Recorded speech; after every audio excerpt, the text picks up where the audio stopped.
Hey, it's Tim, Pickup Truck Plus SUV Talk, joined by the 5'1" of the world, Jill Ciminillo out of Chicago. Hey, Jill. Hello. How are you? I'm doing well. How are you doing? You know, it's nice there's nothing going on automotive this week. No, nothing at all going on. So, obviously we're escaping the big issue here. The UAW is on strike, and it is a impact on all sorts of stuff. And so, there's so much. It's a very hard topic for me. I think we need to start with The facts. Yes. The facts. I think we found a really great chart on the Automotive News website, and I think this is a great starting point. Yes, great starting point, and I agree. I think Jill's being here. So we have a starting point at autonews.com. It's really good kind of synopsis. It's an audacious and ambitious list of demands. He is Sean Fain's UAW president has made a very big demand, as you would if you're playing poker or whatever. Throw the big number out there and see what happens. So what's on the table? So we have the Ford proposal, we have GM proposal, Stellantis proposal. Stellantis, as you know, builds Chrysler, Dodge, Jeep, and Ram. I always feel like I have to say that, Jill. I always feel like I have to say what Stellantis actually is. Because it's not like a drug, with side effects, because that's what it sounds like. It's actually formerly known as Fiat. You could do the whole X, formerly known as Twitter, Stellantis, formerly known as Fiat Chrysler Automobiles. Yeah, it's just a terrible name, and it's a terrible name. They came up with it, whatever. So the wages, so 20% increase, 20% increase, 20% increase. If you're listening to this in the podcast, I apologize. I'll try to read these things off and kind of make sense. So all the automakers, let's see, Ford decided 20% increase. GM and Stellantis did 20% increase, including a 10% upon ratification with Stellantis, and GM did 10% in year one. So UAW demanded a 36% increase. So Jill, as you read this on the wages, I just want to stop the wages for a hot second. Okay. So when you were looking at wages, is it 20% increase from Ford on day one, and then in GM it's 10% year one, then 10% year two, and then Stellantis is 10% upon ratification, then 10% the year after? Is that how you read that? I read it as Ford's proposal is open to interpretation. Because I don't know that they've said. I think GM was very clear that because the GM. So you have to look at the wage grow in as well, which is the line under. And so Ford is saying, we're going to do a 20% increase in 4 years, like over a 4-year period. I believe that's what that means. Whereas the UAW is demanding a 30% increase in the next 90 days. So I think that what that's saying is Ford wants to do a gradual increase over a 4-year period, whereas GM is saying, okay, we'll give you a 10% increase in year one, but then over the next 3 years, we'll take you up to 20%. That's what I think that means. Right. There's a wage grow-in number below. So every automaker is 4 years. UAW is 90 days. So different, time period as well. Tiers. So I grew up in Michigan, and I've been well aware of the UAW. My dad was a UAW guy, then he was a salary guy, and he just kind of go back and forth. My uncle worked for the Postal Service for years and years. Is a big UAW guy. So I kind of I want to be. I've understood some of the UAW stuff going on. So there's different tiers that basically what happens. So like Jill, if you got hired at GM tomorrow, you would get $15 an hour. You'd work along somebody else who gets $32 an hour. That's the way GM works currently, and they have a wage growing period, and then you have a period of time until you actually get promoted or you get on. Whether or not you actually make salary or whether you actually make full-time status. I've heard of people waiting like 15 to 18 years till they actually made full-time status, which, is benefits and insurance and better wages and all kind of stuff. And so there's different tiers. And so Ford says all workers paid equally after grow-in. GM says different wage scales remain for customer service or customer care and after sales and General Motors Components Holdings, which are companies they own. And then Stellantis says different wage scale removed at Mopar facilities. So all workers paid equally after growing. And the UAW says all workers paid equally. Mm-hmm. I think all workers paid equally. I'm a fan of that one. Temporary workers. So there's most companies, including GM and Ford and Stellantis, they make a really good use of temporary workers. Temporary workers don't get benefits. They don't get anything. They just basically get shit. They basically get shafted. They get whatever you're going to give them.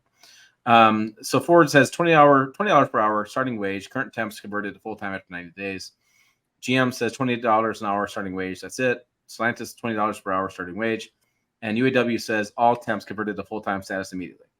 And so what they're saying is no temporary workers. Period. Is Right. Is that how you read that? Like ever? That's how I read that. Yeah, UAW doesn't make temporary workers. The temporary workers are just a fill-in stopgap for booming cycles of time or things happen or whatever, and they don't want any temps. So do you know what minimum wage is right now? I honestly don't. I mean, well, that's an interesting question. So every state's differently. So Michigan right. minimum wage.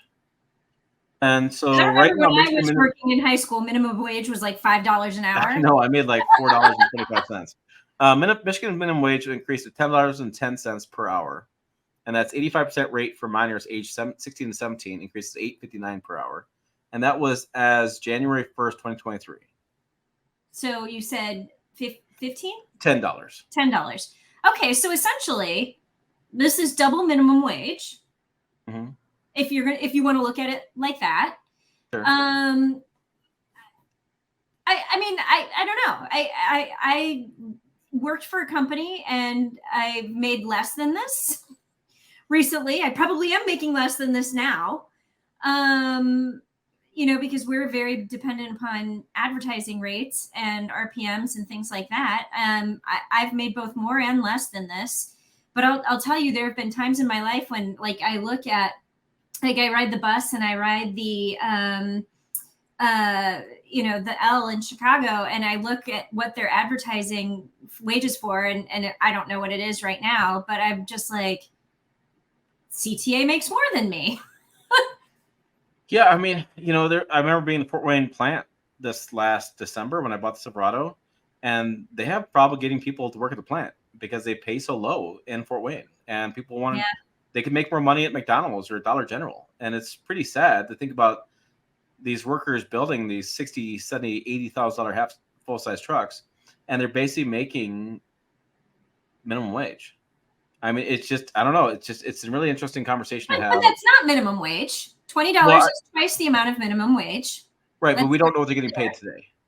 That's true. That's true. Right. So this is definitely a bump increase in pay. Ratification bonus. If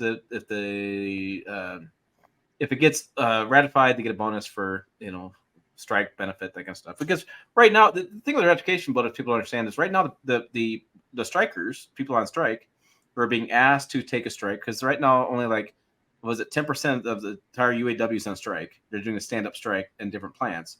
They get strike pay, and strike pay basically pays for a can of beans at the grocery store and a can of meat. I mean, it's not amazing pay. There was a Ford press release that went out, and I feel like strike pay, and I could be wrong on the number, but I feel like I saw strike pay as 60% of their salary, and that is paid by the UAW.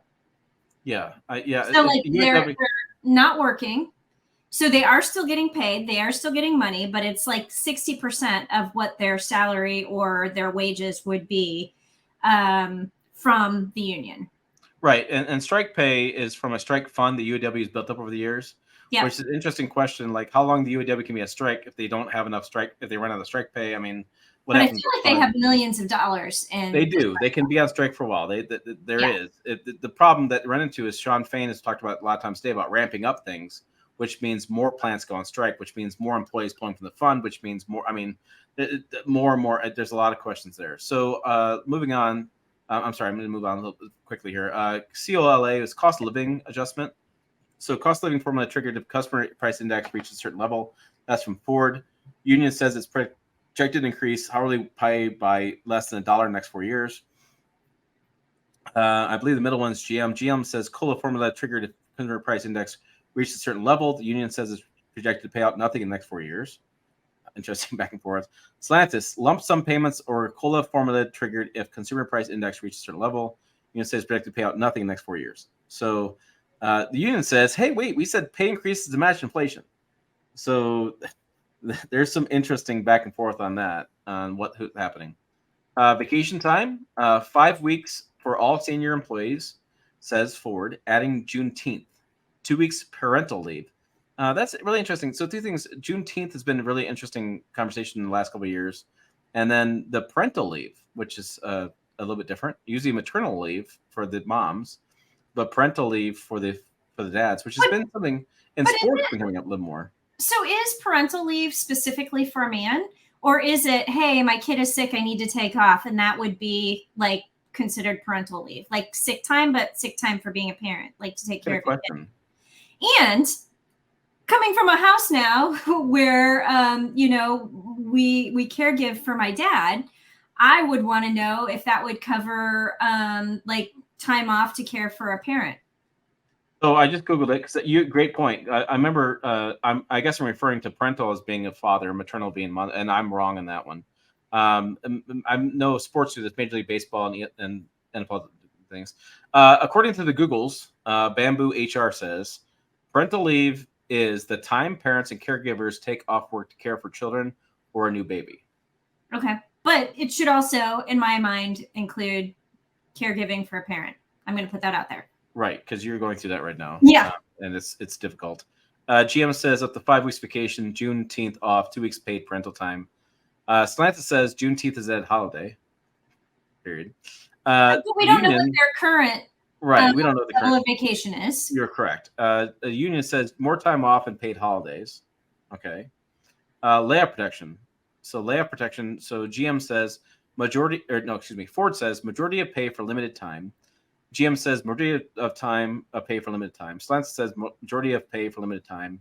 And then UAW says continue to pay during layoffs and right to strike over plant closures. Different there. So retirement benefit, 401 contribution no longer capped at 2,880 hours a year. The Stellantis and GM both say 401k contributions.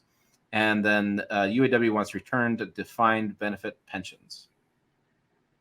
I don't know. Yeah. All right. So I'm gonna. I don't know that anybody has pensions anymore. I would be curious if anybody knows of a company that, I think most companies are going away from pensions. I feel like my sister works for Eli Lilly in Indianapolis, and I think she has an option for a pension after so many years. But I know a lot of companies have done away with pensions. Yeah, pensions are really tough for companies because paying retirees in retirement it's tough business. And so a lot of times they want to do away with pensions, do away with that kind of stuff. I get it. My wife actually has a pension. And that's through the state of Nebraska. She has so governments often offer government. Yeah, she has a government pension.